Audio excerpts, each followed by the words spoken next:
Good afternoon, friends. Good afternoon.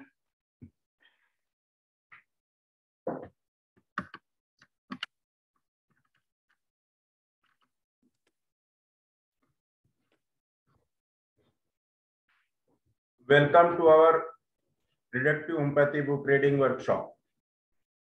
Today we are taking case taking. तो बहुत सारे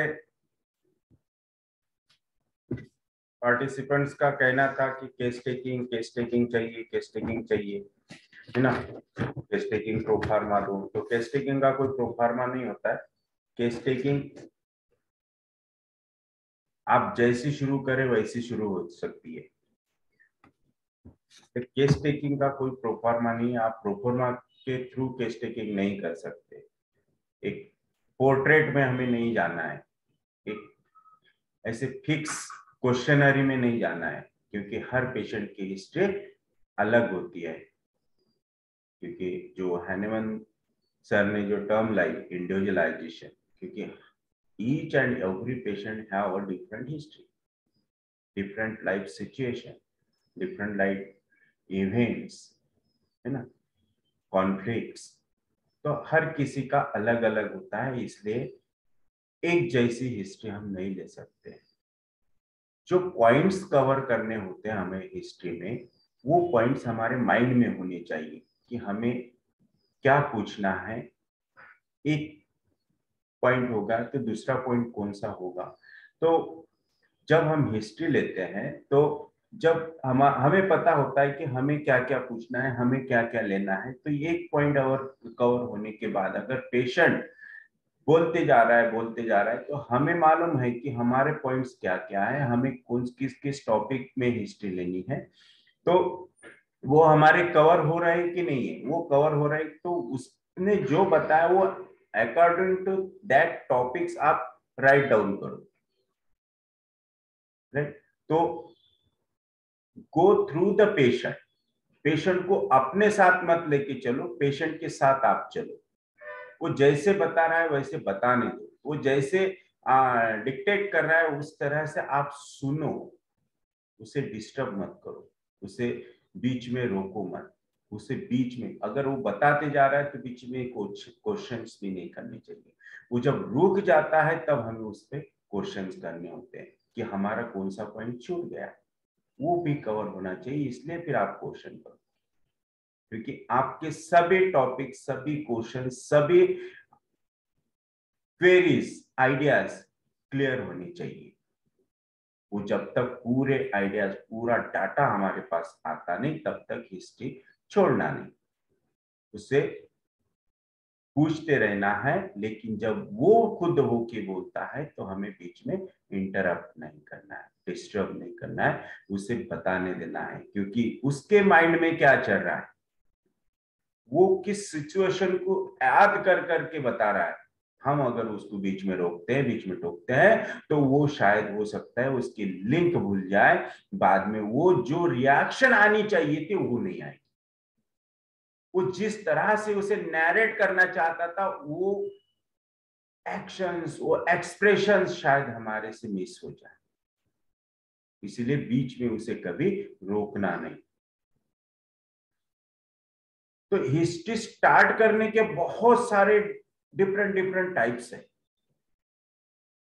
simple question से आप हिस्ट्री स्टार्ट कर सकते हैं, लेकिन जब आपको पता चलता है कि पेशेंट जब आपके पास आता है, अपॉइंटमेंट लेता है, या फिर पूछ के जाता है, या फिर फोन पे बात करता है, जब आपको वो पूछता है कि उसके डिजीज के बारे में कि मुझे ये प्रॉब्लम है, मैं इस ट्रीटमेंट को आना चाहता हूँ, ये क्यूरेबल है नहीं है, आप यहाँ इसको क्योर कर सकेंगे नहीं कर सकेंगे,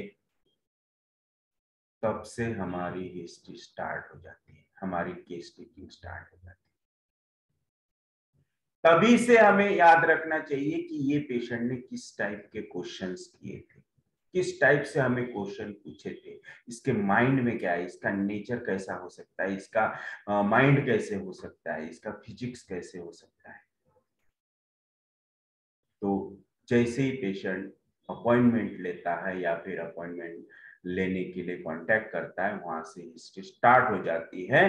तब से हमें पता होना चाहिए कि अब इस पर्सन की हिस्ट्री कैसे दी जाए। तो अगर हमें थोड़ी सी भी आइडिया आ जाती है तो हम डायरेक्ट क्वेश्चन करके उसके बारे में पूछ सकते हैं कि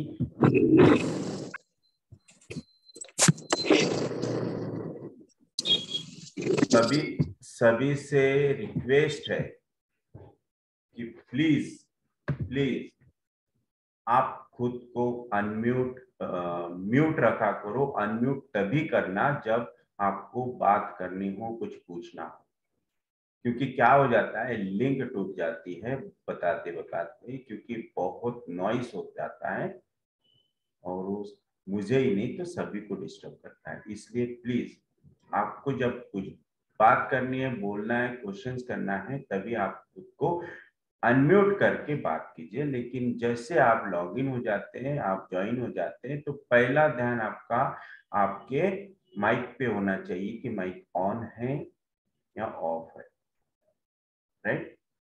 तो वो आप सब इस बात को ध्यान रखेंगे। तो केस टेकिंग ऐसे नहीं कि पेशेंट हमारे पास आया, हमारे सामने बैठा, हमने रजिस्टर लिया, पेन लिया और अब पहला क्वेश्चन नेम क्या है, तब इसकी स्टार्ट हो गई। नहीं, पेशेंट आता है, अगर आपके वेटिंग रूम में पेशेंट बैठता है तो आपका ध्यान उस पर होना चाहिए कि ये न्यू पेशेंट है, किस तरह से बैठ रहा है, किस तरह से अदर पेशेंट से कम्युनिकेट कर रहा है, ये अकेला चुपचाप बैठा है या फिर और पेशेंट से क्वेश्चन कर रहा है, तो फिर क्वेश्चन किस टाइप के कर रहा है, क्या उसके मन में डाउट है, क्या उसके मन में एंजाइटी है, उत्सुकता है कि भाई आप पेशेंट दूसरे पेशेंट को पूछता है कि आप किस लिए आए थे, आपको क्या प्रॉब्लम था, आप ने कितने महीने से ट्रीटमेंट लिया, आपको रिजल्ट कैसा है, आपको अच्छा लग रहा है कि नहीं है, आप अच्छे हो गए नहीं हो गए, है ना, इस टाइप का। That means very anxious patient, anxiety about है। तो वहां से हमारी केस टेकिंग स्टार्ट हो जाती है। कोई पेशेंट हो सकता है कि आ गए बैठ गए, वो बाकी पेशेंट को उनको कैसे है, उनको क्या प्रॉब्लम था, क्या प्रॉब्लम है, इसके बारे में नहीं पूछेंगे और डायरेक्टली दूसरे पेशेंट से बात करेंगे कि आपके ऊपर कितनी फीस लिए थे और अभी कितनी है। तो यहां से केस टेकिंग स्टार्ट हो जाती है। ये छोटी छोटी बातों पर से उसका नेचर, उसका बिहेवियर, इसके माइंड स्टेटस हमारे ध्यान में आ जाता है कि ये किस मेंटालिटी का पेशेंट है। तो कितने सारे रूब्रिक्स तो ओनली ऑब्जर्वेशन से ही मिलते हैं।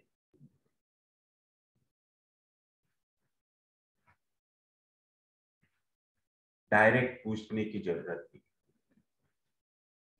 इसीलिए हैनेमन ने कहा है कि इट इज एन आर्ट। तो ये आपके ऊपर है, आपके आर्ट के ऊपर है कि आप किस तरह से पेशेंट की हिस्ट्री लेते हैं।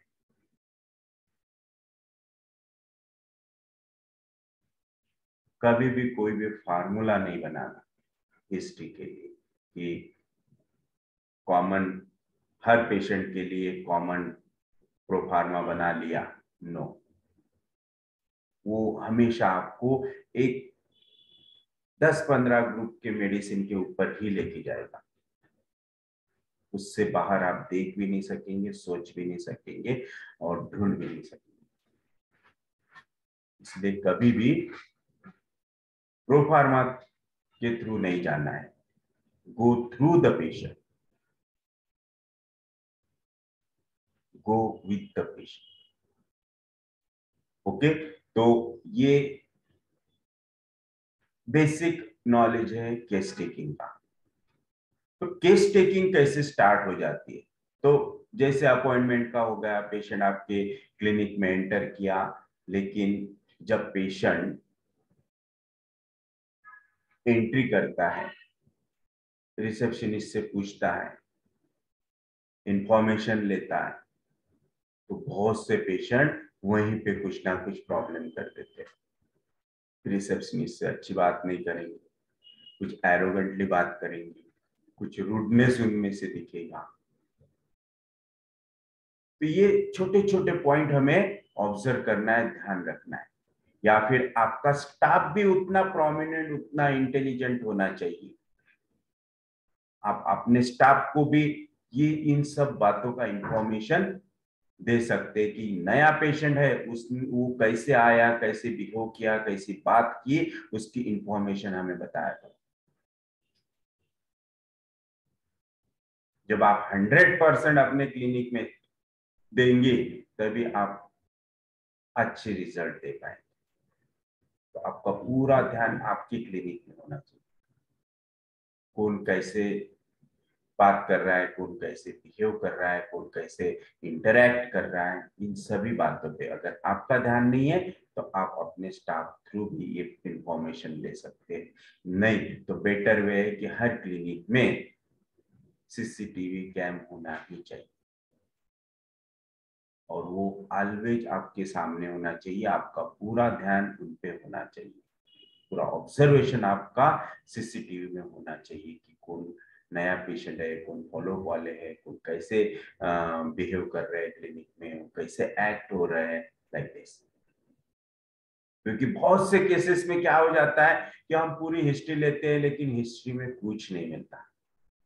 पेशेंट को मेडिसिन देते हैं, पेशेंट आते रहते हैं लेकिन रिजल्ट नहीं आते। और एक आधी बार कभी कभी इन ऑब्जर्वेशन में से मेडिसिन निकल जाती है और वो उसकी परफेक्ट मेडिसिन हो जाती है। इतनी बड़ी 2-3 पेज की हिस्ट्री लिए, 2-4 घंटे गमाए लेकिन कुछ नहीं मिला, और ओनली ऑब्जर्वेशन से सब कुछ मिल गया। इसलिए हर डॉक्टर के पास सीसीटीवी कैम होने चाहिए। और आपका जो भी नॉन मेडिकल स्टाफ है, जो भी आपके रिसेप्शनिस्ट है, जो भी आपके मेडिसिन डिपार्टमेंट में है, उनका भी पूरा ध्यान पेशेंट के ऊपर होना चाहिए और उन्होंने हर इंफॉर्मेशन आपको देनी चाहिए। So the case taking start कर देते हैं।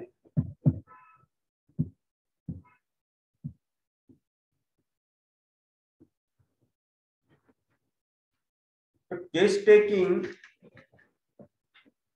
कि अगर किसी की कोई जनरल आइडिया है केस टेकिंग के बारे में तो आप शेयर कर सकते हैं 1 मिनट में।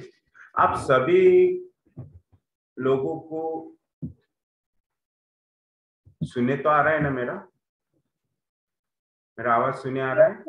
Yes sir. Yes, Yes, yes, sir. yes. क्योंकि आज किसी ने गुड आफ्टरनून भी नहीं किया, कुछ नहीं किया, इसलिए। Good afternoon sir. Okay sir आप बात कर रहे थे ना इसलिए flow flow. Okay Good okay afternoon, sir. या okay Very good afternoon, sir. Okay, thank you. तो मेरा एक क्वेश्चन है सब। या good afternoon. Sorry and good afternoon, sir. या good afternoon, thank you very much, thank you very much. मेरा सभी से एक क्वेश्चन है कि केस टेकिंग कौन से एफोरिज्म में आती है? 83 सर, 83 से 104। 83 से 104. 83 से 104 इस पे दिख रहा है क्या आपको? ओके, सो 83 to 104 104 इतने सारे एफोरिज्म ओनली केस टेकिंग पे है। तो देखो केस टेकिंग कितनी अच्छी होनी चाहिए, केस टेकिंग कितनी प्रॉपर डीप होनी चाहिए, और केस टेकिंग में हमारी अंडरस्टैंडिंग कितने परफेक्ट होनी चाहिए। क्योंकि अगर इतना सारा टाइम डॉक्टर हैनेमन ने ओनली केस टेकिंग पे दिया, इसका मतलब क्या है कि केस टेकिंग में ही सब कुछ है। केस टेकिंग में ही आपका पूरा नॉलेज डिपेंड करता है। केस टेकिंग में ही आपकी रेमेडी छुपी हुई है, और हम केस टेकिंग करते हैं मतलब उस रेमेडी को फाइंड आउट करते हैं। तो केस टेकिंग ऐसी जबरदस्त होनी चाहिए आपकी कि एक ही केस टेकिंग में 99% आपकी रेमेडी मिलनी ही चाहिए, रीटेक लेने का काम नहीं पड़ना चाहिए। स्टार्टिंग डेज में होता है, बहुत बार रीटेक करना पड़ता है। आप देखो जो स्टार्स होते हैं उनको कितनी बार रीटेक करना पड़ता है, लेकिन जब वो सुपरस्टार बन जाते हैं तो उनको रीटेक का काम नहीं पड़ता है। इसीलिए वो जैसे प्रैक्टिस करते हैं, वो जैसे परफेक्ट होते जाते हैं, वैसे ही परफेक्ट हमें बनना है केस टेकिंग में। अगर हमारी केस टेकिंग इतनी परफेक्ट है तो रिजल्ट भी उतने ही परफेक्ट होंगे। तो आपके सामने है, आप इसका स्क्रीनशॉट भी ले सकते हैं। So your case taking start as soon as the patient takes an appointment on telephone, and or as soon as he enters your clinic, your cabin. So the physician must be vigilant enough. Aphorism 83. So physician must be vigilant enough in his observation of the patient. Yes.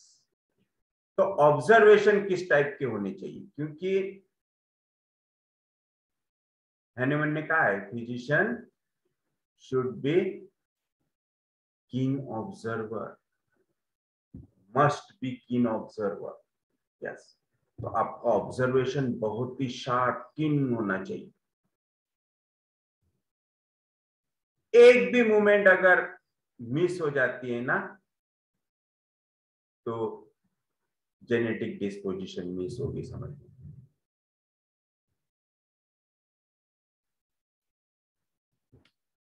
जब patient cabin में enter करता है तो आपका ध्यान patient के ऊपर ही होना चाहिए।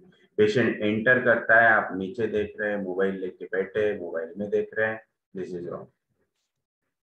ऐसा नहीं होना चाहिए। जब भी पेशेंट एंटर करता है तो आपका ऑब्जर्वेशन होना चाहिए। आपने उसे स्माइल दिया, लेकिन अगर उसने आपको स्माइल नहीं दिया तो इसका क्या मीनिंग होगा? देखो केस टेकिंग यहां से स्टार्ट होती है। पेशेंट ने कोई एक्सप्रेशन नहीं दिया एंटर करने के बाद, या फिर कोई पेशेंट होते हैं पूछते हैं आने के लिए, मैं कमिंग सर, है ना, अंदर आओ क्या। तो ये छोटे छोटे पॉइंट्स हमें ऑब्जर्व करने होते केस टेकिंग में। So the way of entering, अगर पेशेंट टिमिड है तो वो ऑलवेज आपको पूछ के आएगा, या फिर बहुत डर डर के अंदर आएगा।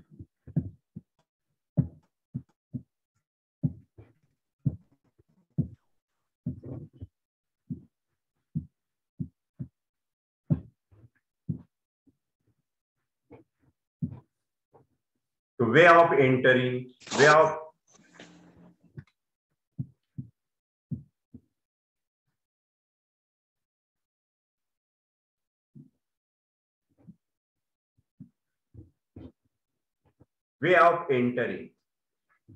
ऑफ एंटरिंग में टिमिड, बोल्ड, फास्ट, स्लो, किस तरह से पेशेंट एंटर कर रहा है। एकदम फास्ट, किती पसारा करून ठेवतो रे राजू।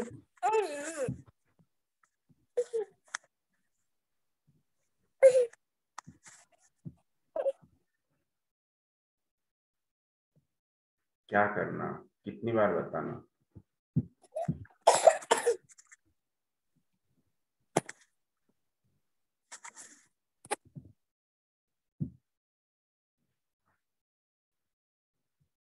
अभी कोई नॉइस नहीं करेगा, कोई खुद को अनम्यूट नहीं करेगा। So way of entering, timid, bold, fast, slow. Patient किस तरह से दरवाजा खोलता है ये भी मैटर करता है। कोई पेशेंट होते हैं एकदम फास्टली आते हैं, जोर से धक्का देंगे, एकदम झटके से दरवाजा खोलेंगे। एक पेशेंट मेरे कैबिन में आया था। मेरे कैबिन का डोर पूरा कांच का था। वो आया तो स्लो, लेकिन इतने फोर्सफुली उसने डोर ओपन किया कि डोर के 2 टुकड़े हो गए। उसके बाद कांच का दरवाजा ही बैठा नहीं। मैंने क्या कहेंगे इसको?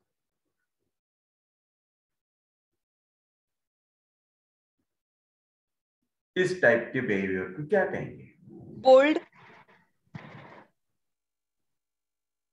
Bold. Coward, it is not only bold. Bold एक syphilitic miasm, syphilitic miasm, syphilitic miasm तो है, लेकिन क्या कहेंगे इस?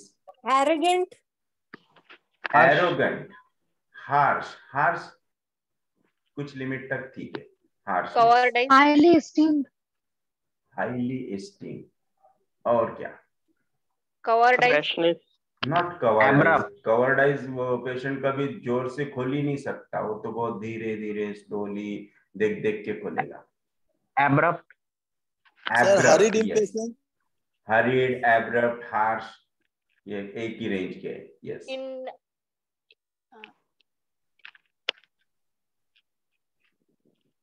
ऑकवर्ड, ऑकवर्ड, यस, वो भी बोल सकते हैं। लेकिन ऑकवर्ड पेशेंट ऐसे जोर से नहीं खोलेगा, वो आके धाड़ से गेट पे कर देगा। दिस इज पटक जाएगा। पटक, हाँ, वो ऑकवर्डनेस हुआ। लेकिन अगर कोई मोबाइल देखते जा रहा है और खंबे से टकरा गया, उसको ऑकवर्ड कहेंगे या फिर और? नो, एब्जॉर्ब्ड, एब्जॉर्ब कहेंगे। यस। बरीड, हाँ, बरीड इन थॉट। बट वो बरीड इन थॉट्स नहीं ना, वो तो इंटेंशियली देख रहा है ना, उसको देखने में मजा आ रहा है ना। yes. तो इस तरह से केस टेकिंग होती है, इस तरह से केस टेकिंग करनी पड़ती है। अगर वो इतनी जोर से आके डोर ओपन कर रहा है,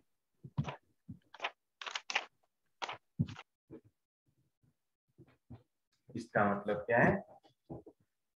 बहुत सारे इसके मीनिंग्स निकलते हैं, लेकिन जो भी मीनिंग्स आएंगे आपको वो कंफर्म करके ही लेना है। विदाउट कंफर्मेशन आपको रूब्रिक्स नहीं लेने। उस पेशेंट को मैंने मर्क सॉल्व दिया था। Very restless and he was very courageous person. किसी से कभी नहीं डरता था। Restless, courageous and destructive, 3 rubric लिए थे उसके, और उसको मर्क सॉल्व दिया था।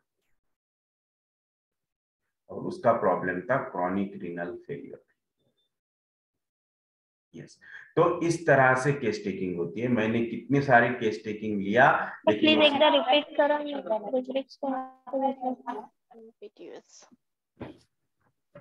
कितनी बड़ी हिस्ट्री लिया था, लेकिन उसमें से कुछ नहीं निकला था जो उसके ऑब्जर्वेशन में से मिला।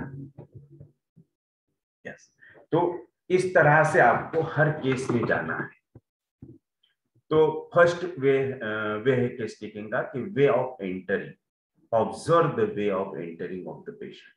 तो इसमें से आपको टिमिडनेस दिखेगा, बोल्डनेस दिखेगा, फास्टनेस दिखेगा, स्लोनेस दिखेगा। हो सकता है कोई पेशेंट बाशफुल हो, कोई हरीड हो, जैसे अभी हमने कितने सारे रूब्रिक्स इस पॉसिबिलिटी में देखे। राइट। देन एक्सप्रेशंस, पेशेंट किस तरह से आया, उसके क्या एक्सप्रेशंस थे, उसने स्माइल दिया या स्माइल नहीं दिया, है ना, या फिर आया चुपचाप बैठा या फिर बैठा नहीं खड़ा है। इस तरह से हर चीज ऑब्जर्व करनी है। बैठने के लिए पूछा है या फिर आते बराबर आपको सेकंड किया या फिर सेकंड नहीं किया, हाथ जोड़े। तो हर चीज का मीनिंग होता है, हर एक्शन का मीनिंग होता है, और हर एक्शन हमें ऑब्जर्व करें, तभी आप कीन ऑब्जर्वर बन पाएंगे। आपका हर मोमेंट में माइंड अलर्ट ही होना चाहिए।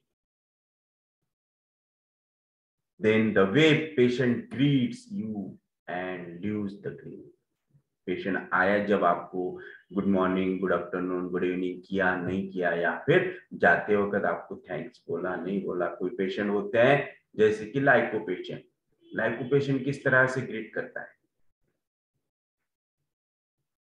कौन बोलेगा? मॅनर्सफुली करतो सर ग्रेट. नो, सर जाताना त्याची चेअर सरकून जातो बरोबर. एक एक जण बोलायचं. एक तर काय करायचं, तुम्ही हँड राईज करायचं, मी तुम्हाला अनम्यूट करेन. सर्वजण ऍट ए टाइम बोलाल तर मला नाही कळणार आणि दुसऱ्यांनाही नाही कळणार, म्हणून हँड राईज करायचं, डिजिटल हँड राईज करायचं. ओके. तर लाइकोपोडियम काय करतो, जेव्हा क्लिनिक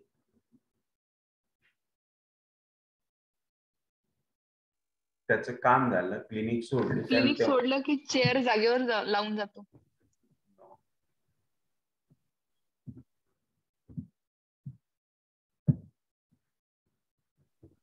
सर ऍक्च्युअली लायको soft to superior hard to inferior आहे. जर तुम्ही म्हणजे त्याच्या समोर दिसले छान तर तो बिहेव चांगलाच राहील.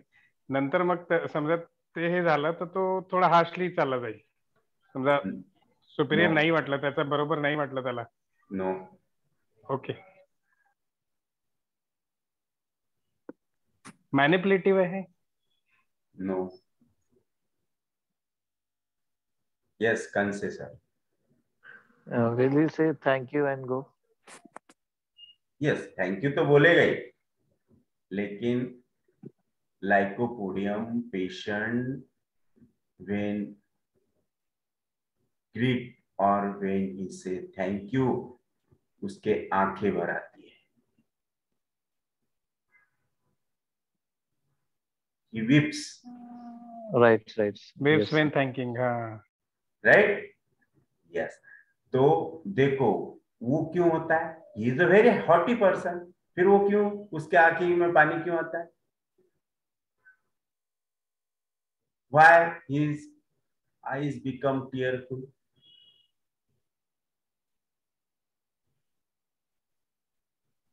त्याची एक इमोशनल साइड पण असते सर लाइकोपोडियमची. काय असते इमोशनल साइड?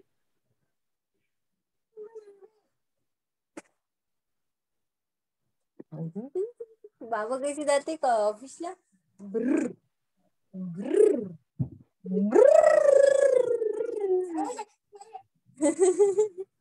कशी जातात बाबा ऑफिसला?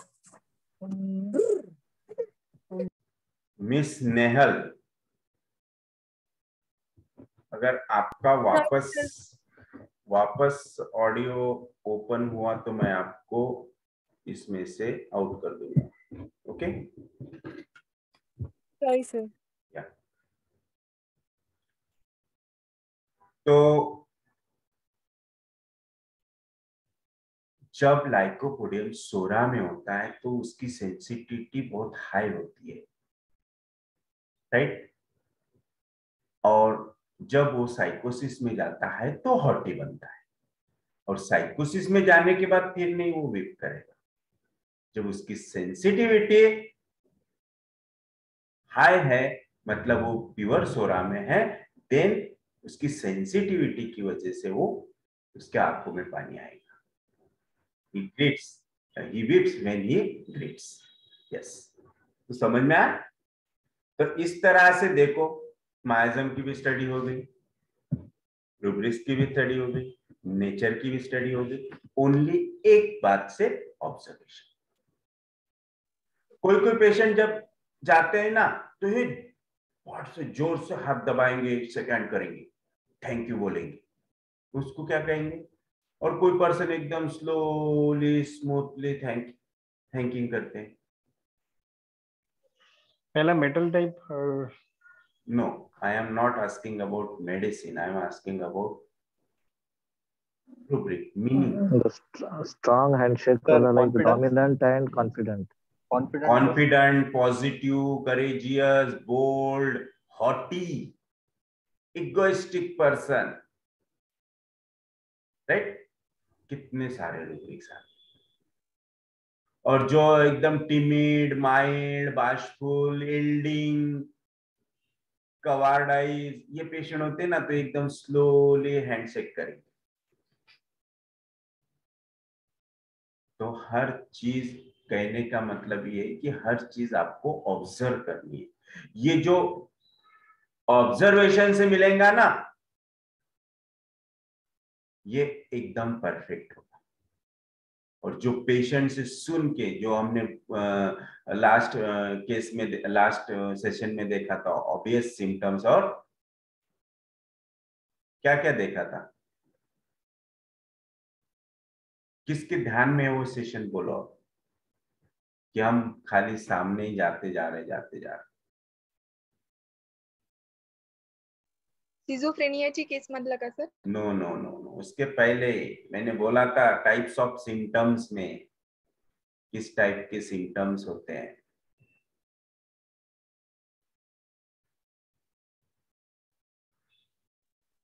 बोलो, ऑब्जेक्टिव सिम्टम्स बताया था, सब्जेक्टिव, ऑब्जेक्टिव, और क्या बताया था?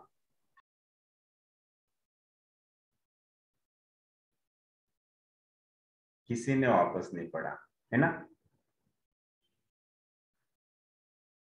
तो आपको रीडिंग करना बहुत जरूरी है। ओनली कान सुख, कानों को अच्छा लग रहा है इसलिए मत अटेंड करो। आप खुद पढ़ाई करो तो आप परफेक्ट बनते जाएंगे। ये मत समझना चाहिए हमें कभी भी कि भाई मुझे तो सब मालूम है, मुझे तो सब आता है, हमने तो सब पढ़ा है। नहीं, जितना होम्योपैथ पढ़ते रहेगा ना, उतना परफेक्ट होते जाएगा। राइट? तो जो आप ऑब्जर्व करके लिखेंगे, जो आप ऑब्जर्व करेंगे, तो उसे कोई प्रूफ नहीं चाहिए, उसे कोई क्रॉस रेफरेंस नहीं चाहिए, उसे क्रॉस एग्जामिनेशन नहीं चाहिए। ये परफेक्ट ही होता है क्योंकि वो आपके ऑब्जर्वेशन से आया है।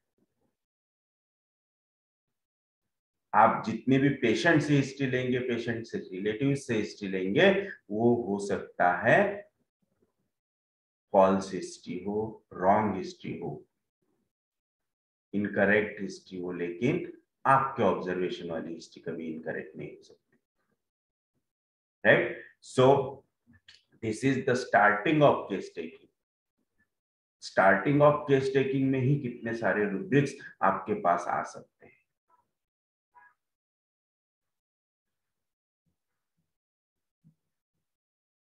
Now the preliminary data. तो प्रिलिमिनरी डाटा ये किस लिए होता है? क्यों प्रिलिमिनरी डाटा हर पेशेंट का हमारे पास होना ही चाहिए?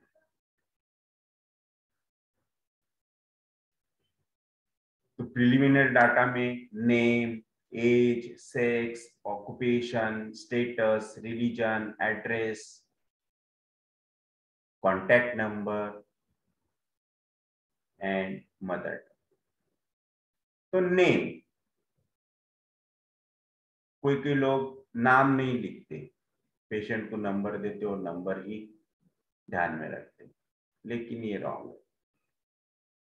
पेशेंट का नाम होना ही चाहिए, नाम लिखना ही चाहिए। नाम इसलिए होता है कि जब आपके पास केस पेपर है, केस रिकॉर्ड है, और जब पेशेंट फॉलोअप में आपके पास आता है, तो आप उसका नाम लेके पुकारो, उसका इंप्रेशन देखो कितना अच्छा होता है। पेशेंट को लगता है कि अरे वाह, डॉक्टर साहब ने मेरा नाम भी ध्यान में रखा। एक पेशेंट डॉक्टर्स रिलेशनशिप अच्छी बनने के लिए ये आइडिया काम करती है। आपका उसके साथ इतना फैमिलियर, इतना क्लोज रिलेशंस हो जाएगा, तो वो रिलेशंस इफेक्ट करता है रिजल्ट की, क्योंकि उसका फेथ बढ़ेगा, आपके ऊपर फेथ बढ़ेगा, होम्योपैथी के ऊपर फेथ बढ़ेगा, और फेथ ही होम्योपैथी में हमारे सिस्टम में रिजल्ट देता है। आप भी लोग कितनी बार पेशेंट को बोलते होंगे, उनका फेथ ही नहीं तो क्या रिजल्ट आएगा, उनका विश्वास ही नहीं तो क्या रिजल्ट आएगा। तो विश्वास बनाना पड़ेगा। हर पेशेंट को होम्योपैथी पता नहीं है, हर पेशेंट को होम्योपैथी किस तरह से एक्ट होती है, रिजल्ट किस तरह से आते हैं नहीं जानते। लेकिन हमें ही हमारे सिस्टम के बारे में, हमारे खुद के बारे में हमें ही बताना है, हमें ही अपना प्रमोशन करना है।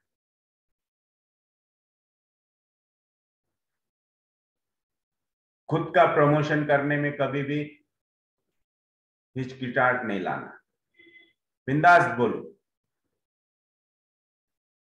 कि मैं ये पेशेंट अच्छा किया मैंने, लेकिन आपने सही में अच्छा किया है तो ही बोलो। पेशेंट को रिजल्ट दिखाओ, आपके पास वीडियोस है, फोटोज है, डाटा है, तो आप पेशेंट को बताओ। पेशेंट को ही नहीं तो आप जहां कहीं पे भी जाते हैं, जिस प्रोग्राम में जाते हैं, अपने बारे में बताओ। जब तक आप अपने बारे में नहीं बताएंगे तब तक लोगों को पता नहीं चलेगा। लोग एक स्टेटस मेंटेन करते हैं, प्रोग्राम में जाएंगे एक स्टेटस से रहेंगे, किसी से ज्यादा बात नहीं करेंगे, है ना, एकदम एक तरफ जाके बैठेंगे, एक तरफ रहेंगे, अवॉइड करेंगे लोगों को। ये बहुत ही रॉन्ग है। आपको आगे बढ़ना है तो आपको लोगों में जाना पड़ेगा, लोगों को मिलना पड़ेगा, आपके खुद के बारे में बताना पड़ेगा, तो आपकी पब्लिसिटी होगी, तो आपके बारे में पता चलेगा, तो पेशेंट आपके पास आएगा। जब आप बताएंगे कि मैंने इस टाइप का पेशेंट अच्छा किया, हमारे होम्योपैथी में इसके लिए बहुत अच्छी मेडिसिन है, बहुत अच्छे पेशेंट अच्छे हो जाते हैं, बहुत जल्दी अच्छे हो जाते हैं, और कम खर्चे में अच्छे हो जाते हैं, विदाउट तकलीफ अच्छे हो जाते हैं, तभी लोगों को पता चलेगा ना। फिर भी जो 50-60 साल पहले मेहनत करनी पड़ती थी होम्योपैथ को, उतनी तो मेहनत आज हमें नहीं करनी पड़ती, क्योंकि अवेयरनेस काफी आ गया है लोगों में होम्योपैथी के। लेकिन जो भी जितनी भी मेहनत आज के दौर में, आज के टाइम के हिसाब से करनी चाहिए, उतने हम करते हैं क्या? आज का पीरियड ऐसा है, आज का दौर ऐसा है कि पब्लिसिटी करो, खुद के बारे में बताओ। आपके बारे में कोई दूसरा नहीं बताएगा, आपके बारे में आपको ही बताना है। इसीलिए हर पेशेंट का नाम आपको पता होना जरूरी है, क्योंकि वो अगर कहीं बाहर मिलता है कभी, तो आपको उसका नाम अगर लेके आप बात करते हैं, आवाज देते हैं, तो वो देखो उसके माइंड में कितना, वो बात की कितनी खुशी होगी, उसके चेहरे पे वो झलक जाएगी, अरे डॉक्टर साहब ने मुझे पहचान लिया, मेरा नाम तक याद है। और देखो रिलेशनशिप कैसी पक्की हो जाती है। 100% गारंटी से बोलता, 10 लोगों को तो भेजेगा ही भेजेगा आपके पास। तो केस टेकिंग का फायदा ओनली यही नहीं कि हमें मेडिसिन ढूंढनी होती है, केस टेकिंग के बेनिफिट्स बहुत सारे भी है। और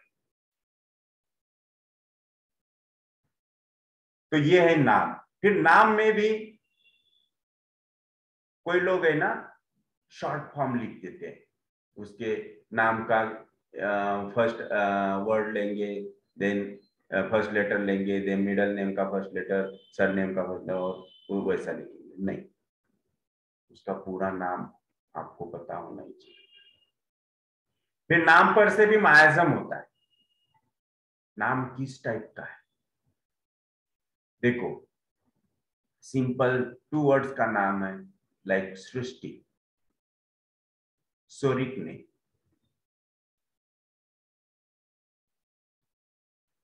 बहुत बड़ा नाम है, बहुत पावरफुल नाम है, जिसके नाम में ही कुछ ऐसा विलक्षण दिख रहा है, धन, कुछ ऐसा स्ट्रांगनेस दिख रहा है, दैट इज साइकोटिक। नाम पर से ही पता चलता है कि ये इंसान डेंजर होगा, दैट इज द नाम में ही डिस्ट्रक्टिवनेस, इट इज सिफिलिटिक में। तो नाम पर से भी हमें मायासम पता चलता है।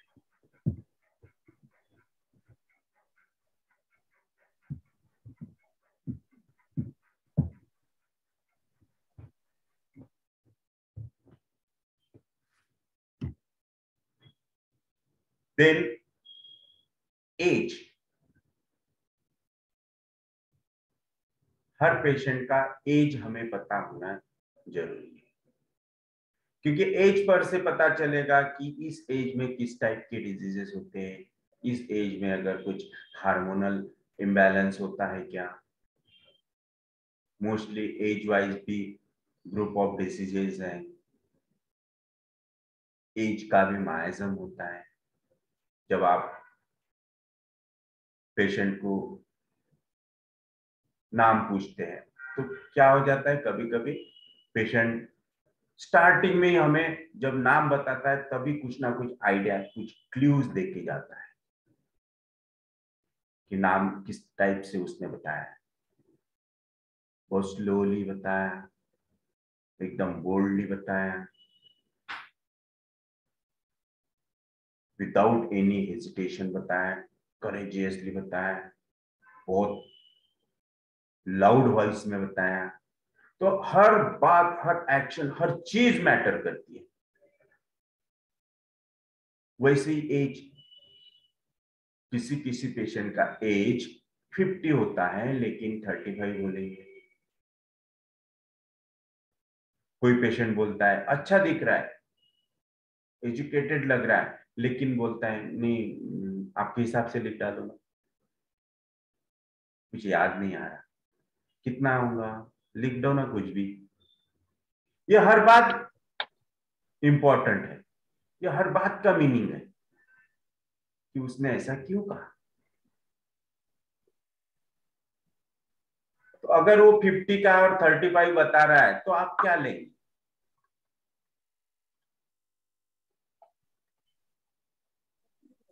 यस दिमाग कम है उसको, उसको समझ में नहीं आ रहा है, दिमाग कम है उसका।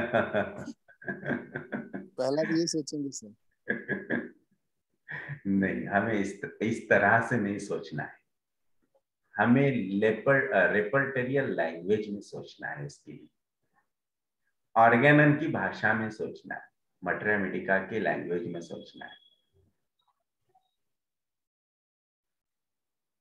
वो अगर इस तरह डिसीटफुल हाइडिंग कर रहा है सर, वो ये बोल सकते थैंक यू, वो एज हाइड कर रहा है, लेकिन फिर इस पर से आपको पता चला कि ये एज हाइड कर रहा है, मतलब ये आगे हिस्ट्री में भी बहुत कुछ हाइड कर सकता है। इससे बच के रहो, इससे आप कैसे क्वेश्चन पूछना है ना। ये लायर हो सकता है, ये मैनिपुलेटिव हो सकता है, ये डिसीटफुल हो सकता है, लेकिन वो हाइड नहीं कर रहा है तो मैनिपुलेटिव। अगर वो हाइड नहीं कर रहा है, वो हाइड नहीं कर रहा है, फिर भी उसने 50 का एज 35 बताया, तो उसके लिए अदर साइड देखो क्या होगी, नीव सादा घोड़ा। न्यू सादा घोड़ा उसी पर्सन को कह सकते हैं जो इलिटरेट है, पढ़ा लिखा नहीं है, उसे बहुत रूरल एरिया से आया है, देन उसे नाइम कह सकते हैं। He is thinking he is young. तो देखो देवानंद है क्या, है ना। तो ऐसा नहीं है, वो अगर इंटेंसियसली कह रहा है या फिर जस्ट ऐसे ही बोल दिया, तो उसके लिए बेस्ट रूब्रिक होगा मिसप्लेसनेस।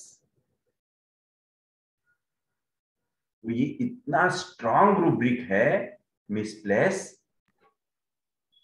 और सिंपल एज पर से हमें पता चलता है।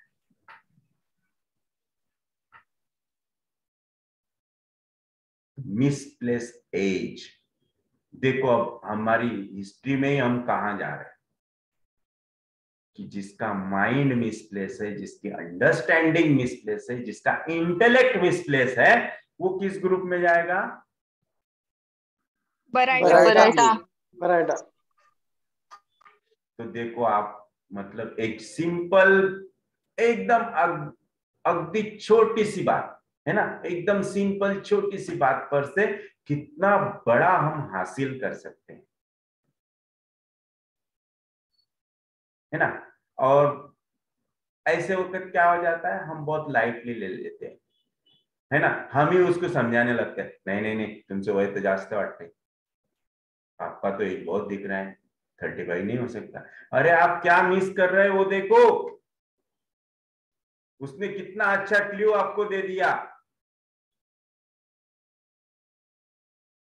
है ना।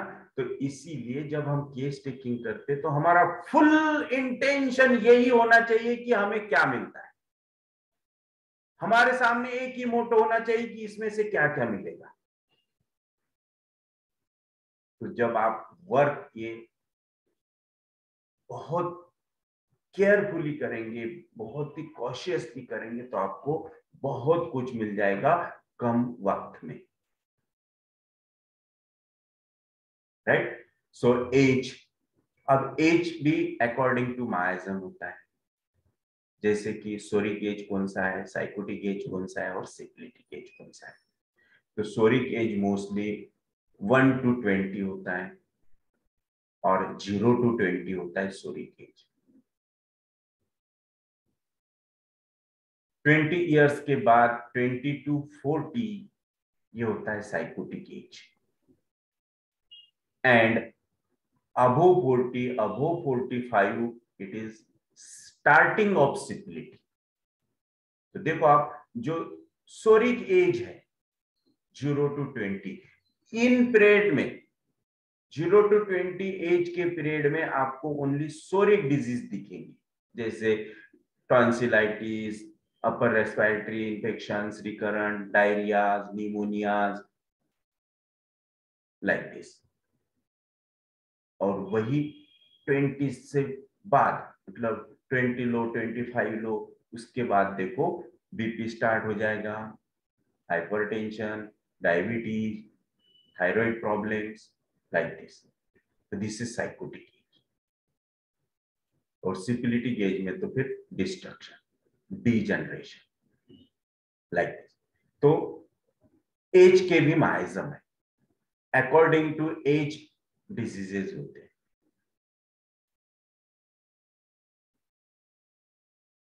देन सेक्स, सेक्स में क्या पूछेंगे आप?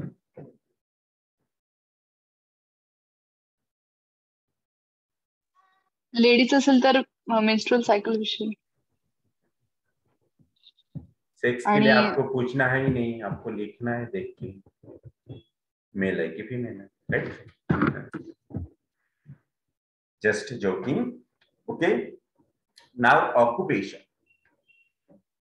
अब ऑक्यूपेशन ऐसा पॉइंट है, इसमें से हमें डायरेक्टली क्लूज मिलते हैं एंट्री पॉइंट्स के, कि इसके लाइफ में कैसे एंट्री करना, how to enter in his mental status, mental conditions, his behavior, his nature, his family, his social। तो हर चीज में ऑक्यूपेशन से आपको एंट्री के लिए पॉइंट मिलेगा। आपने जस्ट पूछ लिया कि आप क्या करते हैं,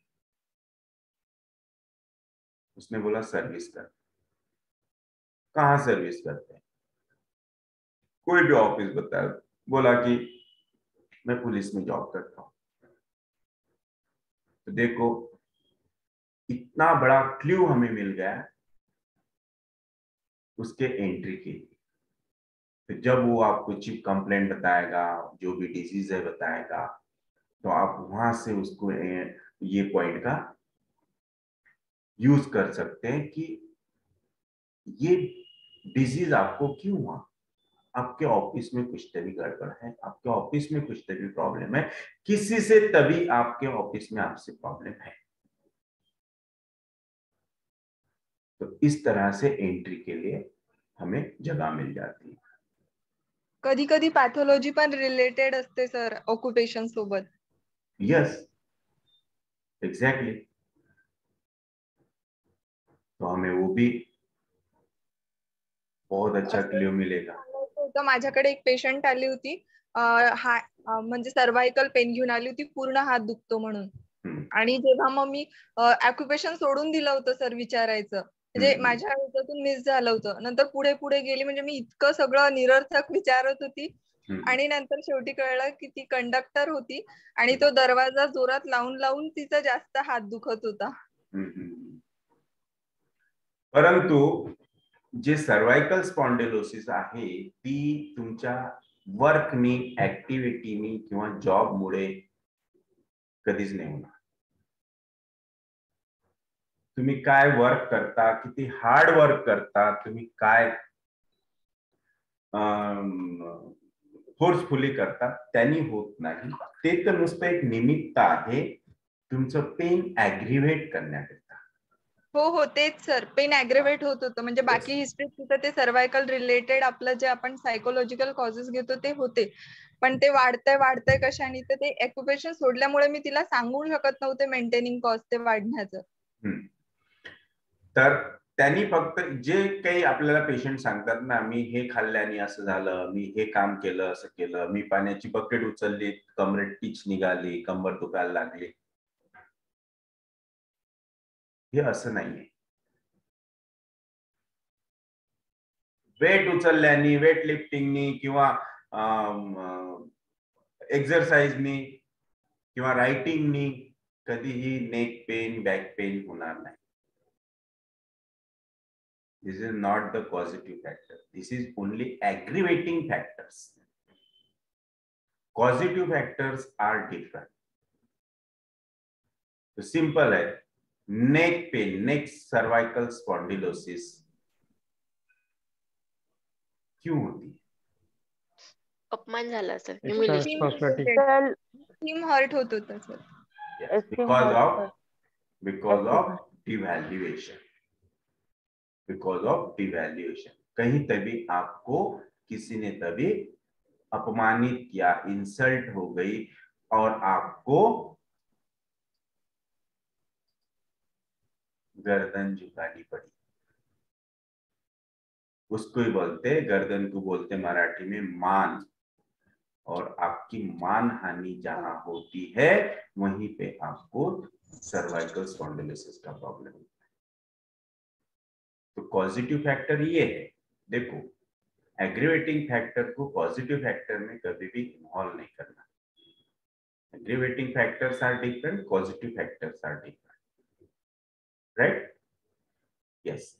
और जब भी आप को बोलना होता है ना, तो आप डिजिटल हैंड राइज करके रखिएगा, क्योंकि क्या होता है, डिजिटल हैंड राइज करने के बाद आप स्पॉटलाइट हो जाते हैं, तो आप सबको दिखते हैं कि कौन बात कर रहा है, नाम भी आ जाता है. तो हमें अगर आपको कुछ बोलना है तो हम नाम लेके आपको बोल सकते हैं. इसलिए खुद को एक तो स्पॉटलाइट करना या फिर डिजिटल हैंड राइज करना.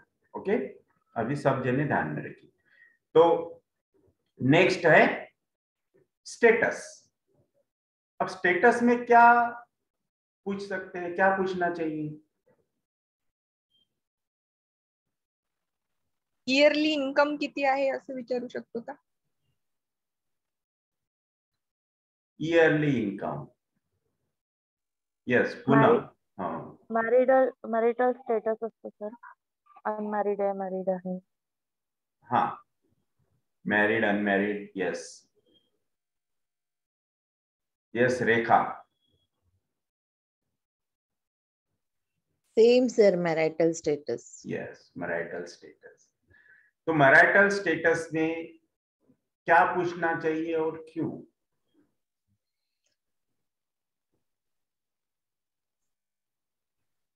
Where he single or living alone, yes, or having breakup or anything.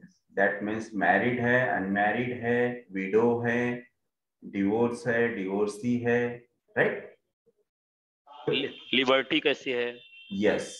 तो इससे हमें क्या मिलेगा? तो इससे हमें एंट्री पॉइंट्स मिलेंगे, राइट? एक बार आपने कंफर्म कर लिया कि आपको क्या डिजीज है और कब से हुआ है, तो आपको मैरिटल स्टेटस, उसके लाइफ स्टेटस में बहुत कुछ मिलेगा एंट्री के लिए. अगर वो विडो है 100% ये उसका स्टार्टिंग पॉइंट होगा, एग्रीवेटिंग पॉइंट होगा, या फिर डिजीज पॉजिटिव फैक्टर भी हो सकता है.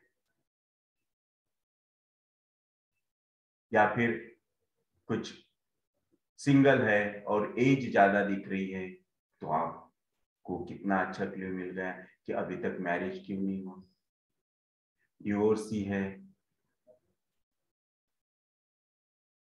इस पर से कितने सारे आइडियाज हमारे माइंड में आ जाएंगे कि अरे अब तो हिस्ट्री पूछना बहुत इजी हो गया, क्योंकि सब कुछ रेडीमेड मिल गया कि अब 100% इससे रिलेटेड ही हमें पूछना है, इससे रिलेटेड ही सब प्रॉब्लम्स है। क्योंकि आपको कॉन्फ्लिक्ट तो पता ही होता है कि कौन सा डिजीज है और उसका क्या कॉन्फ्लिक्ट हो सकता है, फिर कॉन्फ्लिक्ट को रिलेट करो उसके स्टेटस से कि ये ऐसा ऐसा है, यहाँ से इसके लाइफ में ऐसा हुआ होगा, इसलिए ये सब डिजीजेस हुए हैं।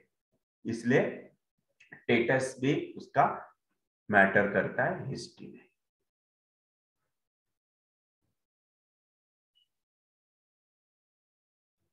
अगर वो 30 है, 35 है और अनमैरिड है, तो इससे क्या मिलेगा? बहुत अच्छा रूब्रिक है इन लोगों। Aversion to marriage. Yes Aversion to marriage. Yes, इस टाइप के रूब्रिक तो मिलेंगे हमें कि एवर्जन टू मैरिड है, लेकिन ये कब मिलेगा, कब हम इसको ले सकते हैं? इसे कंफर्म करने के बाद, क्योंकि उसने मैरिज क्यों नहीं किया, उसको एवर्जन है कि मतलब डिसअपॉइंटमेंट है कहीं, या एवर्जन है, डिसअपॉइंटमेंट है, या फिर अदर कोई कॉजेसेस है कि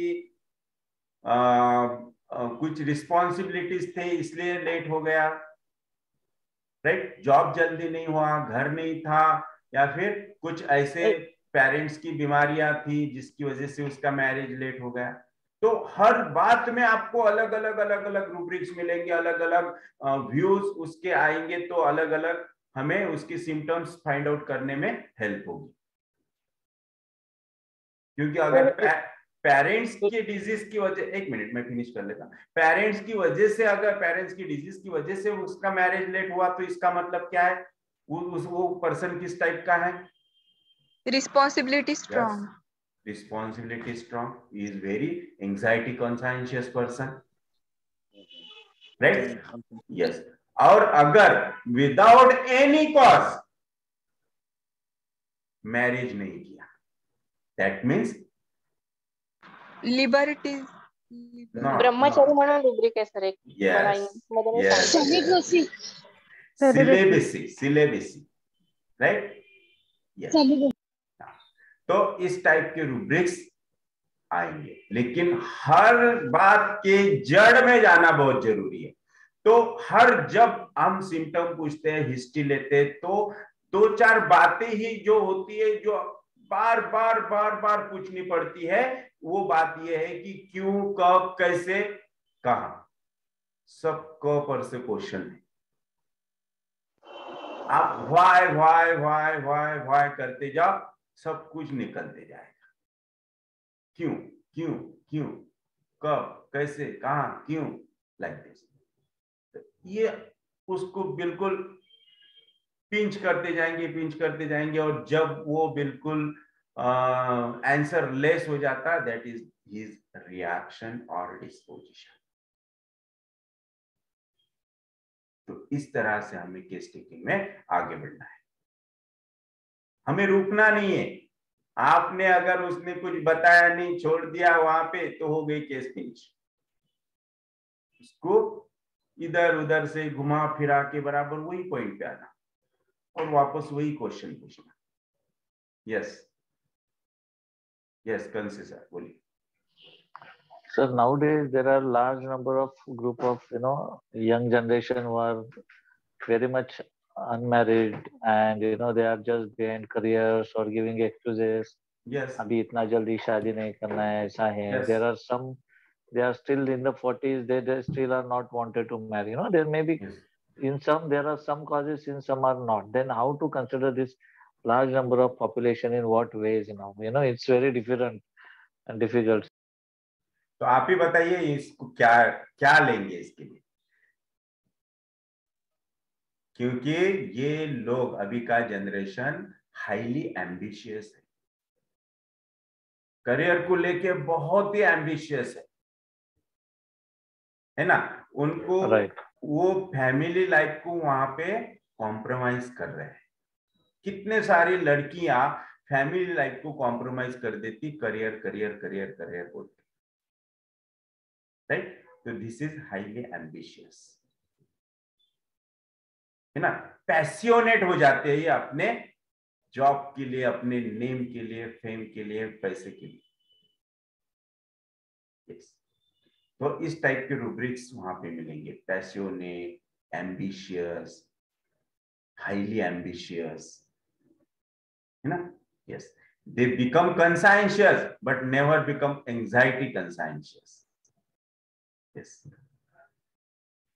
यस। अब और कोई तभी बोल रहा था, मैं जब बोल रहा था तब बोल सकते आप अनम्यूट करके।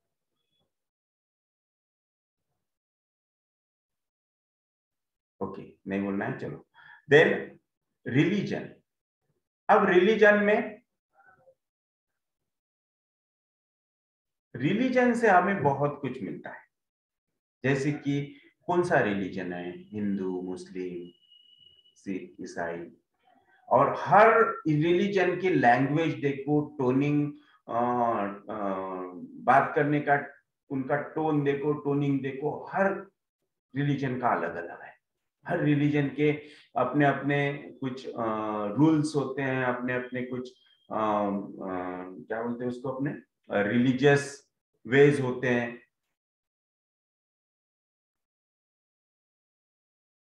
तो ये रिलीजन पूछना इसलिए जरूरी है क्योंकि उन रिलीजन के लिए कुछ कुछ बातें कॉमन हो जाती है और हमें वो कॉमन चीज नहीं लेना है, हमें वो कॉमन चीज को अवॉइड करना है।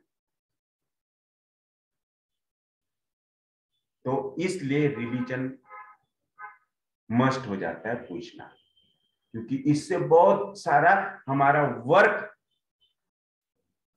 इजी हो जाता है। कुछ डिजीजेस ऐसे हैं कि कुछ कुछ रिलीजन के लिए कॉमन है, जैसे sickle cell anaemia, diabetes, heart attacks, thyroid problems, thalassaemia, right. तो इस तरह से उन रिलीजन के लिए ये चीज कॉमन हो जाती है और कॉमन चीज हमें अवॉइड करनी है। अगर आपके क्लिनिक में पेशेंट आया और ऐसा बड़ा सा घूंघट लेके लेडीज आई, है ना, तो पहले देखो, इसका मतलब ये नहीं कि वो शाय है या फिर बहुत ही रिलीजियस है, माइल्ड है, टिमिड है, ऐसा नहीं। तो हमें वो देखना है कि वो रिलीजन के लिए उनके समाज में वो रीत है, वो उसको फॉलो कर रही है। तो इस तरह से रिलीजन भी इंपॉर्टेंट होता है। रिलीजन हमें एनालिसिस के लिए बहुत काम करता है। देन मदर टंग, ठीक है, उसके टंग में कुछ बातें करो आप, तो पेशेंट और आपसे फैमिलियर हो जाएगा। उसके मदर टंग के बारे में आप जब थोड़ा सा बात करेंगे तो उसे बहुत अच्छा लगेगा, वो और क्लोज होते जाएगा आपसे। उसको लगेगा उसे लगेगा कि डॉक्टर बहुत फ्री है, बहुत अच्छे नेचर के है, बहुत अच्छा स्वभाव है उनका, है ना। तो मदर टंग में अगर उसके मदर टंग में बात करते हैं तो उसे समझने में, अंडरस्टैंडिंग के लिए बहुत ईजी हो जाता है। इसलिए मदर टंग भी देखना जरूरी है। Then address. अब एड्रेस का एक स्ट्रॉन्ग इंपॉर्टेंट पॉइंट है कि एड्रेस उसका फुल लिखना बहुत जरूरी है विथ पिन कोड। अब आज के दौर में मोबाइल्स आ गए, सब कुछ आ गया, फिर इतना डिटेल एड्रेस क्यों लेना चाहिए?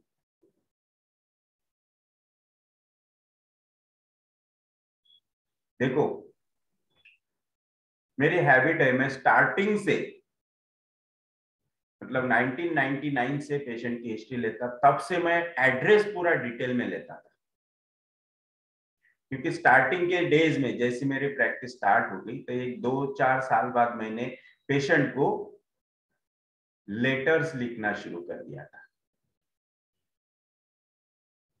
मैंने एक स्पेशल लड़का उसके लिए रखा था और पेशेंट को लेटर लिखता था।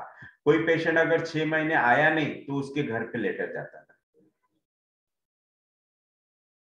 उसको हम हालचाल पूछते थे कि आपको कैसा लग रहा, अगर आपको अच्छा नहीं लग रहा है तो आप हमें आओ मत, लेटर के थ्रू ही कांटेक्ट करो, आप बताओ आपकी अभी क्या प्रॉब्लम है, कैसे है, क्या है। तो कितने सारे लेटर्स भी हमें रिटर्न आते थे कि हमें हमारी बीमारी बैठ गई इसलिए हमने कुछ कांटेक्ट नहीं किया। और वही मैं आज भी कर रहा हूं। आज भी हम पेशेंट को, अभी तो फोन नंबर से, मोबाइल नंबर से, इसलिए हम हर पेशेंट से अभी मोबाइल से बात कर रहे हैं। तो कितने सारे, मतलब 2000 के पेशेंट बोलते हैं अरे हम तो तभी 3 महीने में अच्छे हो गए थे और हम तो भूल ही गए, हमारे को लगा डॉक्टर साहब ने दवाखाना बंद कर दिया। और कुछ कुछ के तो इतने अच्छे कॉम्प्लीमेंट्स आ रहे थे, अरे हमारे लिए तो भगवान है वो, उन्होंने बस एक डोज दिया था और हमारी बीमारी बैठ गई, हमारे को कभी दोबारा दवा लेने की जरूरत ही नहीं पड़ी। कुछ कुछ के ये भी कुछ कॉम्प्लीमेंट्स आ रहे कि नहीं हमारे को कुछ फर्क नहीं पड़ा, हमारे को कुछ भी असर नहीं हुआ था, इसलिए हमने छोड़ दिया, हमने दूसरे होम्योपैथ के पास चले गए, हमने ऑपरेशन कर लिया, हमें एलोपैथ को दिखा दिए। तो इस तरह से हमें भी अपने को भी समझ में आता है ना कि अपन कहाँ रॉन्ग हुई है ना, अपन ने कहाँ गलती की। तो फिर मैं वो केसेस निकाल रहा हूँ वापस, उसको देख रहा हूँ कि भाई इसको रिजल्ट क्यों नहीं आया था। तो बहुत सारे इसमें ये प्रॉब्लम आ रहे हैं। बहुत सारे केसेस मैंने देखा जिन्होंने ऐसे निगेटिव फीडबैक्स दिए, उनमें देखा कि उनकी हिस्ट्री नहीं है, एकदम शॉर्ट हिस्ट्री, उन्होंने कुछ बताया ही नहीं हिस्ट्री में। जैसे आज मेरे पास एक पेशेंट आया, टीचर है, वो लेडीज है, उनको प्रॉब्लम है knee osteoarthritis severe, both knee joint osteoarthritis. पूरा वहां का जो साइनोवियल मेम्ब्रेन होता है पूरा डिस्टर्ब हो गया और पूरा चेहरा ब्राउन हो गया। तो पूरी हिस्ट्री लिया मैंने, 1-1.5 घंटा दिया। हस्बैंड भी टीचर, वो भी टीचर, कुछ नहीं हुआ। उनको सब क्लूज दिए कि ये क्यों होता है, कैसे होता है, सब समझा के बोला है क्या क्या हो सकता है तुम्हारे लाइफ में, ये हुआ है, बताओ क्या हुआ था, क्या किया आपने। कुछ हुआ ही नहीं बोले। मेरे हस्बैंड इतने हैं कि भगवान ही है बोले, कभी कुछ बोलते ही नहीं।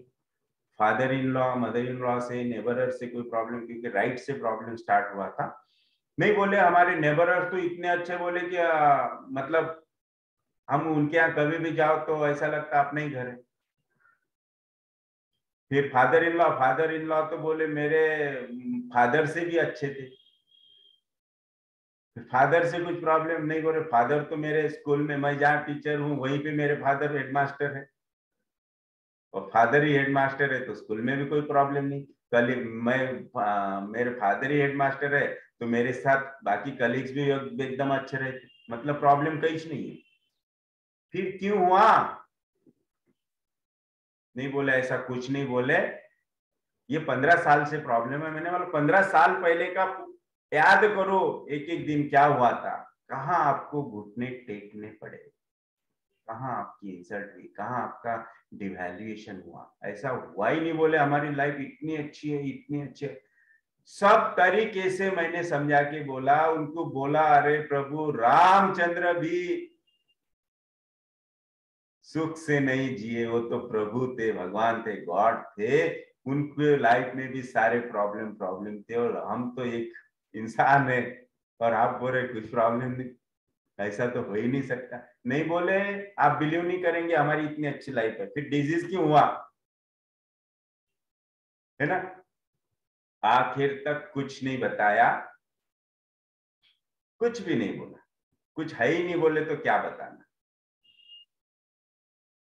तो फिर उनको मैंने SL दिया और बोला कि ये आपको होमवर्क है 1 महीने के लिए, कि घर पे जाओ, एक एक दिन 15 साल पहले का याद करो और 15 साल में और क्या क्या हुआ वो याद करो, वो लिख के लाओ, तो ही मैं आपको ट्रीटमेंट दूंगा, नहीं तो मेरे पास आना नहीं। अब उनके रूब्रिक्स ये थे, height disposition, talk in disposition, सब कुछ अच्छा अच्छा अच्छा अच्छा, लेकिन ये सब साइकोटिक प्रिस्क्रिप्शन होगा नहीं।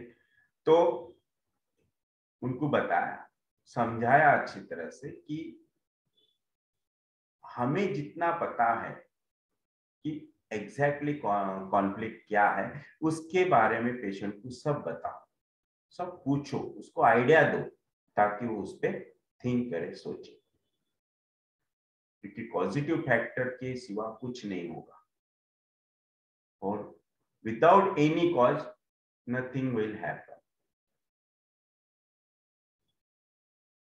सिंपल झाड़ का पत्ता भी हिलना है ना, तो उसके लिए हवा लगती है, तो विदाउट कॉज तो कुछ होना ही नहीं, राइट। तो अंदाज से कुछ भी लेना कि ऐसा हो सकता है ना, ये बोल नहीं रहे, बता नहीं रहे, लेकिन एग्जैक्टली क्यों नहीं बोल रहे हैं, क्यों नहीं बता रहे हैं, जब तक वो कंफर्म नहीं हो जाता, अगर नहीं समझ में आ रहा है कि उदय से, राइट, यस, आप हर तरह से कोशिश कर लो पूछने की, अगर नहीं बताता है then give yes. So next point है कांटेक्ट नंबर। तो कांटेक्ट नंबर का अभी मैंने इंपॉर्टेंस आपको बता दिया कि आप इजीली पेशेंट से कांटेक्ट कर सकते हैं। ऐसे कितने सारे पेशेंट होते हैं कि जिनको हम मेडिसिन देते हैं, वो घर पे जाते हैं, अच्छे हो जाते हैं, बाद में हमारे से कोई कांटेक्ट नहीं करते, लेकिन आपके पास अगर उनका कांटेक्ट नंबर है तो आप उनसे कांटेक्ट करो, उनके टच में रहो। कोई पेशेंट खुद उसके लिए, खुद के लिए सीरियस नहीं होता है, लेकिन हमें लगता है कि ये केस हमारे से अच्छी होनी चाहिए, क्योंकि हमारे लिए पोटेंशियल है, ये हमारे को बहुत कुछ दे के जाएगा, ये अगर केस अच्छी हो गई तो मैं किसी को और बता सकता, दिखा सकता। तो ऐसे पेशेंट को, क्योंकि वो तो सीरियस नहीं है खुद के लिए, खुद के डिजीज के लिए, तो आप सीरियस हो जाओ, आप खुद होके उससे कांटेक्ट करो, भला ही वो आपको फीस ना दे, पैसे ना दे, लेकिन आपको वो केस चाहिए, अगर आप उसको ट्रीट करना चाहते तो उसके टच में रहो, उसके कांटेक्ट में रहो। इसलिए कांटेक्ट नंबर लेना बहुत जरूरी है। हर पेशेंट का कांटेक्ट नंबर, आजकल हमने मेल एड्रेस भी लेना शुरू कर दिया, अगर कुछ होता है तो उनसे मेल थ्रू भी कांटेक्ट करते हैं। उनके सब कॉन्टैक्ट्स ले रहे, फेसबुक भी ले रहे, इंस्टा भी ले रहे, सब ले रहे, अगर है तो। तो इस तरह से पेशेंट का प्रिलिमिनरी डाटा कभी भी शॉर्ट में नहीं लिखना, शॉर्ट में नहीं रखना, ये सब कुछ आपके पास डिटेल में ही होना चाहिए। ये कब किस काम में आएगा, आपको क्या दे के जाएगा, कुछ बोल नहीं सकते, है ना। तो इस तरह से प्रिलिमिनरी डाटा होता है, उसका इंपॉर्टेंस होता है। तो आज हम यही स्टॉप करेंगे, कल हम चिप कंप्लेंट्स लेंगे, राइट। इसमें और एक प्रिलिमिनरी डाटा में और एक पॉइंट ऐड करना है कि रेफर्ड बाय, पेशेंट खुद आया है या फिर उसको किसी ने भेजा है, किस तरह से उसको हमारे बारे में पता चला, ये भी सोर्स ऑफ योर इंपॉर्टेंस, आपके इंपॉर्टेंस का सोर्स है ना। कि किसी डॉक्टर ने आपके पास भेजा तो आप उसको रिगार्ड्स दो, किसी पेशेंट ने पेशेंट को भेजा है तो वो जब पेशेंट दोबारा आएगा, क्योंकि रेफर्ड बाय ये नाम भी आपको केस पेपर पे लिखना है, किसने भेजा उसका, अगर उसके पास कांटेक्ट नंबर है तो उसको कांटेक्ट नंबर लेके आप एक मैसेज डाल दो, thank you for referring this patient. देखो वो एक के बजाय और एक वापस भेज देगा, बोनस, राइट। सॉरी, इसलिए रेफर्ड बाय लिखना बहुत जरूरी है, बहुत इंपॉर्टेंट, बहुत फायदेमंद है। अगर वो पेशेंट ने नहीं भेजा, किसी डॉक्टर ने नहीं भेजा, हो सकता है आपके रिलेटिव्स ने भेजा, आपके फ्रेंड्स ने भेजा, या फिर आपकी कहीं ऐड पड़ा था, आपके बारे में किसी सोशल फंक्शन में सुना था, या फिर आपका कोई फेसबुक फॉलोअर है, यूट्यूब फॉलोअर है, इंस्टा फॉलोअर है। इस तरह से आपको एक सोर्स पता चल जाएगा कि इस सोर्स से मेरे पास ज्यादा पेशेंट आ रहे हैं, फिर उस सोर्स में आपकी पब्लिसिटी बढ़ाओ। तो ये एक आपके पब्लिसिटी बढ़ाने के लिए, आपको खुद को पब्लिश करने के लिए एक मीडिया मिल जाता है। तो हर बात से, हर चीज से आपको कुछ ना कुछ मिलेगा ही, लेकिन आपको वो लेना पड़ेगा, लेना जरूरी है, राइट। तो इस तरह से प्रिलिमिनरी डाटा हम यहाँ फिनिश करते हैं। कल हम देखेंगे केस टेकिंग में चिप कंप्लेंट। चिप कंप्लेंट के क्या इंपॉर्टेंस है, किस तरह से चिप कंप्लेंट लेनी चाहिए और कितने डिटेल में लिखनी चाहिए, कौन से सिम्टम्स प्रोमिनेंट होते हैं, कौन से सिम्टम्स प्रोमिनेंट नहीं होते, किस सिम्टम्स को वेटेज देना चाहिए, किस सिम्टम्स को अंडरलाइन करना चाहिए, ये हम कल सीखेंगे, right. Yes, so thank you very much. आप लोगों ने बहुत अच्छी तरह से सुना। Thank you, thank you, thank you, thank you sir. या thank you sir. A section, thank you sir. Thank you, thank you. A section मध्ये तुम्ही बोलले ना की कोणी पेशंट बोलतो की लिहून टाका तुमच्या हिशोबाने काही पण, तर त्याला काय घेणार? तुम्ही सांगा काय घेणार? कन्फ्यूज. यस, अजून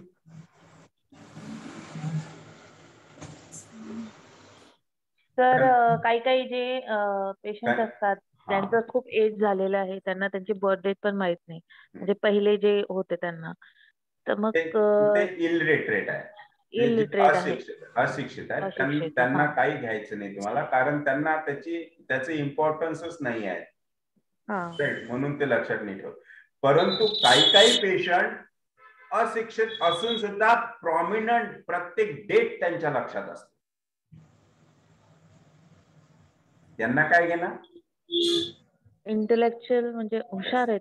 यस, है ना, memory sharp, active for the dates, for the names, like this.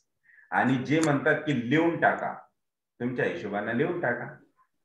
That means तिथे कन्फर्म करा की इलिटरेटेड आहे का, देन कन्फ्युजन आहे का, देन अंडरस्टँडिंग लेस आहे का, मेमरी वीक आहे का, खूप सारे पॉइंट्स आहेत.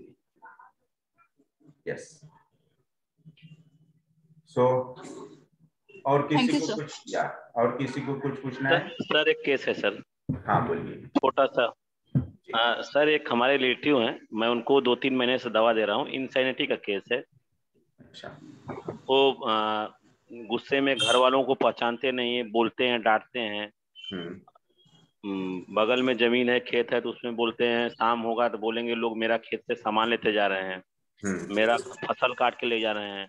उनको डिलूजन होता है घर में कोई पीछे है, चोर आ गया है, घर में बहुत बवाल करना, और लगेगा कि मतलब किसी के ऊपर भी कुछ कहेंगे. अपने लड़के को भी कभी नहीं पहचाने, हो सकता है ना पहचाने, कभी पहचानने लगेंगे, रिलेटिव को भी पहचानेंगे, फिर नहीं पहचानेंगे. दारू बहुत ज्यादा पीना, अल्कोहल लेना.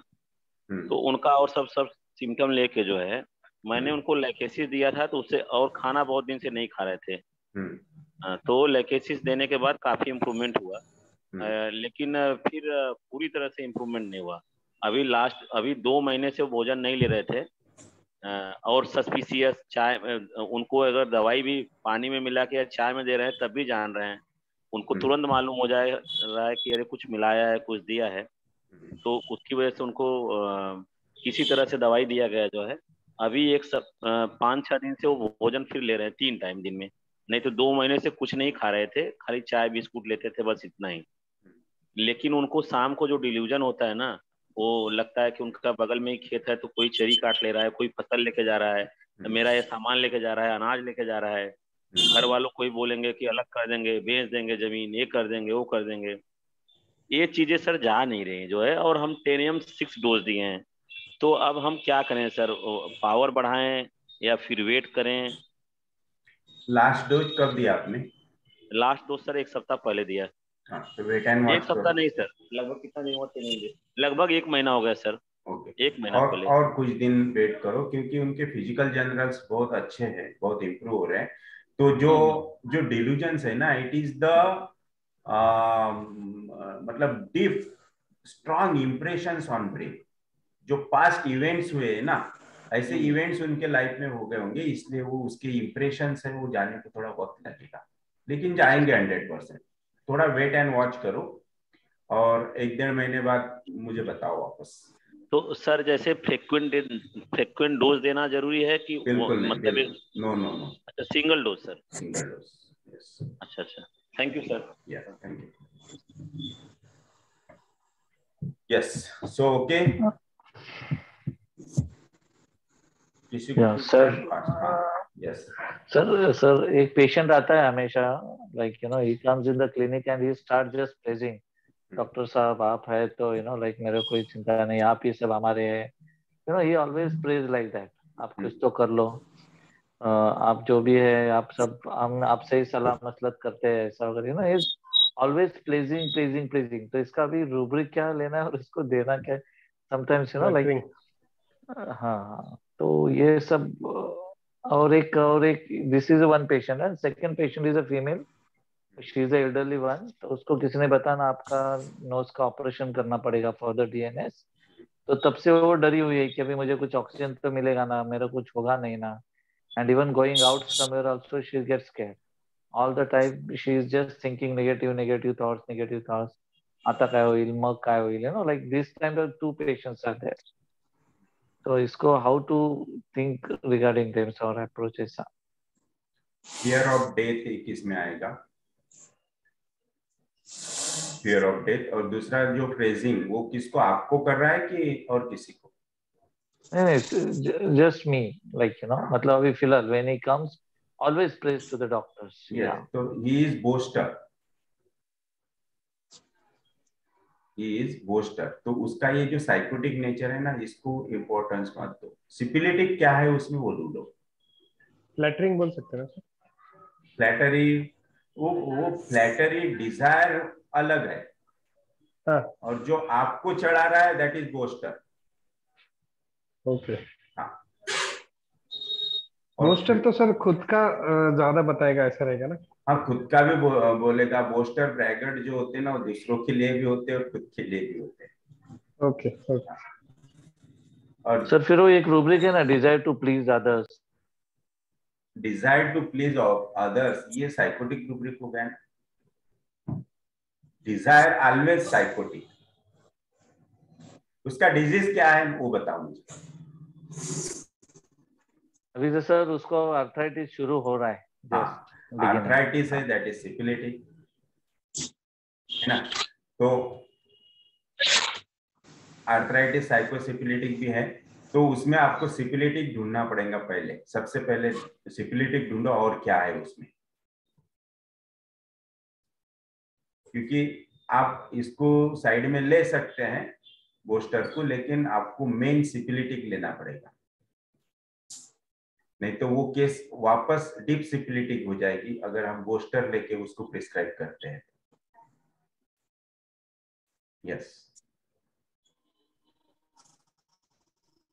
Anyone?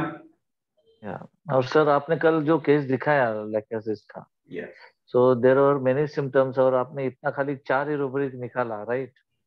So whenever we do our case receivings और केस चेकिंग, तभी there are lot of symptoms और टोटलिटी सिम्टम्स हम जो बोलते हैं, जो फिजिकल जनरल्स है, मेंटल्स है, what we get through this, you know like एक चीज है कि like how to make ourselves update to get to the innate nature of the person, how to understand that core of the person is a very artistic way. Actually this is a art, I feel somewhere we should learn on it, you know, like because इतना सब अभी उसने बताया है, but we have taken very few and very prominent things. तो उसमें मैंने बताया था कि मेकअप, आपने शायद 4th स्लाइड थी मेकअप के लिए, कि disease makeup, mental makeup, physical makeup,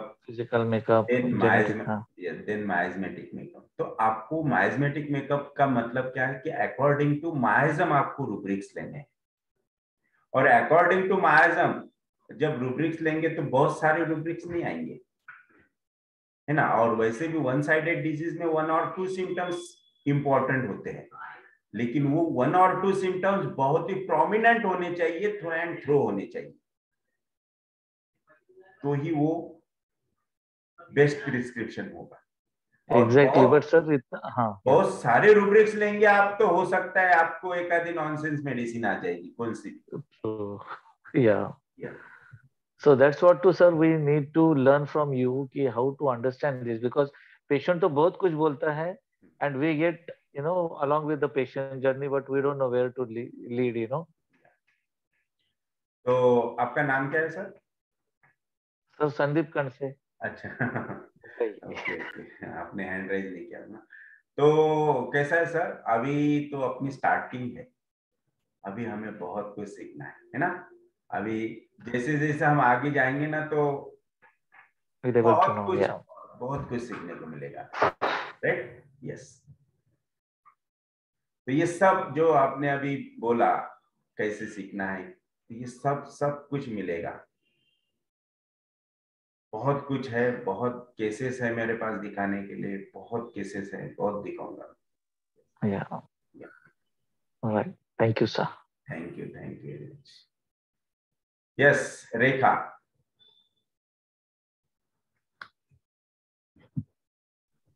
sir मुझे हिपैटोस्प्लीनोमेगाली का कॉन्फ्लिक्ट क्या है, प्लीज बताएंगे? हाँ, मैं आपको तो बताऊंगा, एक्चुअली मैंने आपकी रिपोर्ट देखे हुए, उस पर बात करूंगा मैं आपसे। दूसरा, लीवर के लिए मेरे सदगुरु होम्यो हॉस्पिटल चैनल के ऊपर 2 वीडियोस है, आप वो देख सकते हैं, सभी को बोल रहा मैं। और स्पेशल रेखा आपके लिए कि लीवर का problem mostly fear of starvation आता है, fear of starvation, anger suppress, तो उससे लीवर के प्रॉब्लम स्टार्ट हो जाते हैं। Yes, okay sir, okay, thank you sir. Okay,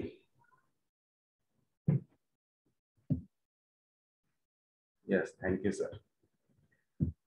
so UTI के लिए किसी ने क्वेश्चन डाला है, यूटीआई का कॉन्फ्लिक्ट। यूटीआई का कॉन्फ्लिक्ट होता है कॉन्फ्लिक्ट अबाउट टेरिटोरी, जो आपका टेरिटोरी है। तो टेरिटोरी मतलब जो जहां आप वर्क करते हैं, आपका वर्किंग एरिया, आपकी फैमिली, आपका ऑफिस, आपके बच्चे, आपका जो भी साम्राज्य है, वो साम्राज्य कहाँ कहाँ फैला हुआ है पहले देखना पड़ेगा आपको, है ना। तो उस टेरिटोरी के लिए कुछ तभी प्रॉब्लम है, कुछ तभी प्रॉब्लमेटिक हो रहा है, तब जाके आपको यूरिन प्रॉब्लम होता है, यूरिनरी ट्रैक्ट इन्फेक्शन होता है। आप देखो ये अंडरस्टैंडिंग इतनी जबरदस्त है कि टेरिटोरी से ही क्यों यूरिनरी ट्रैक्ट इन्फेक्शन होता है। आप देखो, ये तो हम ह्यूमन है, लेकिन एनिमल में भी अपने टेरिटोरी के लिए कितनी एंजाइटी होती है, कितनी फियर होती है, कितने वो कॉन्शियस होते हैं अपने टेरिटोरी के बारे में। आप कभी अगर जंगल गए, जंगल सफारी के लिए गए, या फिर आप डिस्कवरी चैनल्स देखते हैं, तो देखो बहुत बार दिखाते हैं कि जो एनिमल्स होते हैं वो अपना एरिया फिक्स कर लेते हैं, और वो एरिया किस तरह से फिक्स करते हैं, तो यूरिन का स्प्रे करते हैं झाड़ों पे। और कोई भी एनिमल उस टेरिटोरी में जाएगा, उस एरिया में जाएगा, तो पहले स्मेल लेगा कि किसी ने यहाँ पे स्प्रे तो करके नहीं रखा है, अगर करके रखा है तो ये अपना एरिया नहीं, चलो यहाँ से भागो। तो ये होती है टेरिटोरी। तो अपने टेरिटोरी के लिए जब हम किसी प्रॉब्लम में होते हैं, कोई कॉन्फ्लिक्ट होता है, कोई प्रॉब्लम चल रहा होता है, तो तब हमें यूरिनरी ट्रैक्ट इन्फेक्शन होता है। यस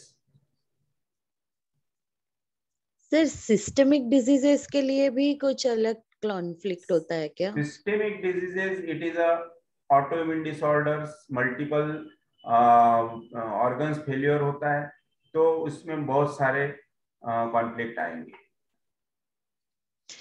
सर, ऐसे पर्टिकुलर हाइपरटेंशन, डायबिटीज?